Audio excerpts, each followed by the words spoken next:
मित्रों नमस्ते। बीए भाग 2 सेमेस्टर 4 पेपर नंबर 5 रोजगार परक हिंदी। उसमें अनुवाद के संदर्भ में हम बात रख रहे हैं। अनुवाद क्या होता है या अनुवाद किस प्रकार से किया जाता है। आज प्रात्यक्षिक के तौर पर एक अनुच्छेद को मैं आपके सामने प्रस्तुत करूंगा और उसका हिंदी अनुवाद भी। मूल जो है वो मराठी में है। गीता जीवन जगण्याची कला शिकवते। गीता जीवन जगण्याची कला शिकविते। अब इस वाक्य का अनुवाद क्या होगा? गीता जीवन की कला सिखाती है। दूसरा वाक्य है, आपला समाज ज्यावेळी सध्या आपल्या संस्कृतीच्या भौतिक सिद्धांताकडे दुर्लक्ष करीत आहे हे मी पाहतो त्यावेळेस मला खूप दुःख होते। जब मैं देखता हूं कि हमारा समाज हमारी संस्कृति के मौलिक सिद्धांतों का अपमान कर रहा है, उसकी अवहेलना कर रहा है, तब मेरा हृदय फटता है या मुझे बहुत दुख होता है। आपण ज्या ज्या ठिकाणी जाऊ त्या त्या ठिकाणी संस्कृतीमधील भौतिक सिद्धांत आपल्याबरोबर हवेतच। आप चाहे जहां जाए, परंतु संस्कृति के मौलिक सिद्धांतों को जो है अपने पास सदैव रखे। अपनी संस्कृति को हमें भूलना नहीं है। इसलिए जो अनुच्छेद लिखने वाला कहता है कि अपने संस्कृति के मौलिक सिद्धांतों को हमेशा साथ रखे और याद भी रखे। जगातील सर्व प्रकारची सुखे ही क्षणिक व तात्पुरती असतात। संसार के सारे सुख यह क्षण भंगुर है और अस्थाई भी। वो स्थायी नहीं है, अस्थाई है। खरे सुख आपल्या आत्म्यामध्येच आहे। वास्तविक सुख जो है वो हमारी आत्मा में ही होता है। यह उसका अनुवाद है। चरित्र नष्ट झालेच की सर्व काही नष्ट झालेच। चरित्र के नष्ट होने के बाद मनुष्य का सब कुछ नष्ट होता है।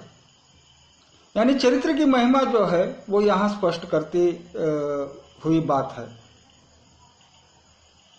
जगातील राज्य जिंकले तरी आत्म्याचा पराजय हा सर्वात मोठा पराजय होय।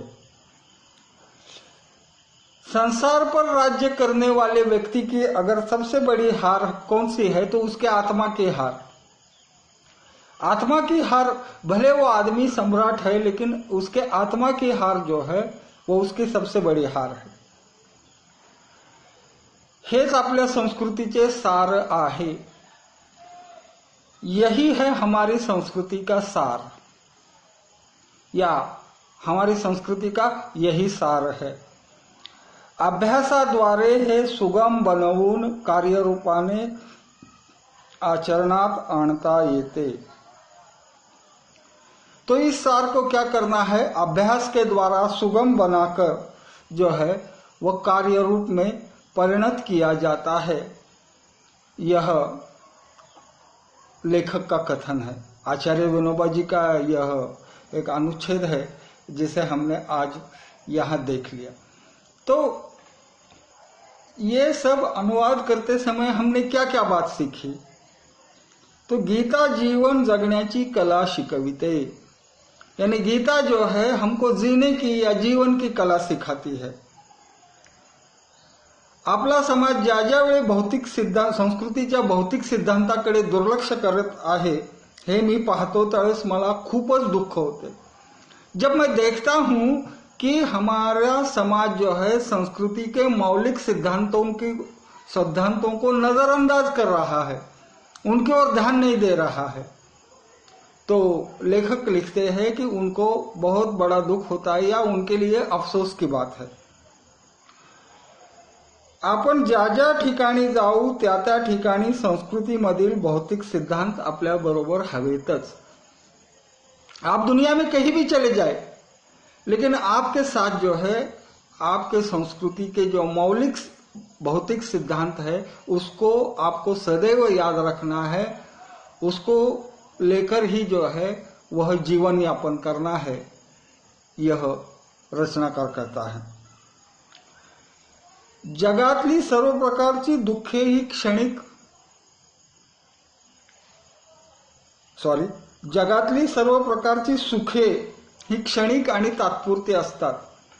दुनिया में जितने भी सुख है वो क्षणभंगुर है, क्षणिक है और कुछ ही समय के लिए हमको मिलते हैं, वो पूरा जीवन हमारा साथ नहीं देते।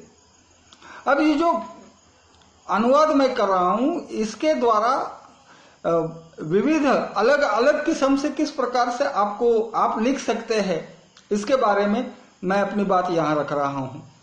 क्योंकि वो मैंने लिखा है या मैंने कहा है, इसीलिए उसको जो के तो लिखना कोई जरूरी नहीं है। अनुवाद करते समय हमको यह भी देखना है कि लेखक ने जो लिखा है या कवि ने जो लिखा है तो उसके सौंदर्य में वृद्धि हो। लेकिन यह बात भी उतनी सच है कि अनुवादक अनुवाद करते समय लेखक का कुछ न तोड़े और अपने मन का कुछ न जोड़े। होता यूं है कि लोगों को अक्सर एक आदत होती है कि जो है बिना बात का जो है वो बतंगड़ बनाते हैं, तो अनुवाद में ये क्षम्य नहीं है, बहुत बड़ा अपराध है। इसलिए अनुवाद करते समय हमको इन सभी बातों की ओर जो है वो देखना है। खरे सुख आपल्या आत्म्यामध्येच आहे। दुनिया का सबसे बड़ा सुख कहाँ है? तो हमारी आत्मा अगर सुखी है तो हम सुखी है, अगर हमारी आत्मा दुखी है तो हम सुखी कैसे हो सकते हैं? इसलिए दुनिया का सबसे बड़ा सुख जो है वो हमारी आत्मा में है। खरे सुख आपल्या आत्म्यामध्येच आहे। चरित्र नष्ट झाले की सर्व नष्ट होते। विवेकानंद जी ने एक स्थान पर लिखा है, if wealth is lost nothing is lost, if health is lost something is lost, if character is lost everything is lost. आपकी धन दौलत चली गई तो आपने कुछ भी नहीं गंवाया। आपका चारित्र, आपकी संपदा चली गई तो कुछ भी नहीं गंवाया। आपने अपना आरोग्य बिगाड़ दिया तो आपने थोड़ा सा गंवा दिया, लेकिन आपने अपना चरित्र को गिरा दिया या अपना चरित्र बिगाड़ दिया तो आपका सब कुछ बिगड़ जाता है, आपके पास कुछ भी नहीं रहता। इसलिए आत्मा जो है वो सबसे बड़ी चीज है।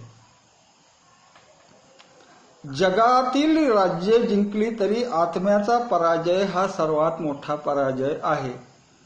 आप दुनिया के स्वामी हैं, चक्रवर्ती सम्राट है, लेकिन अगर आप अपनी आत्मा को नहीं जीत पाते तो आपकी ये सबसे बड़ी हार है।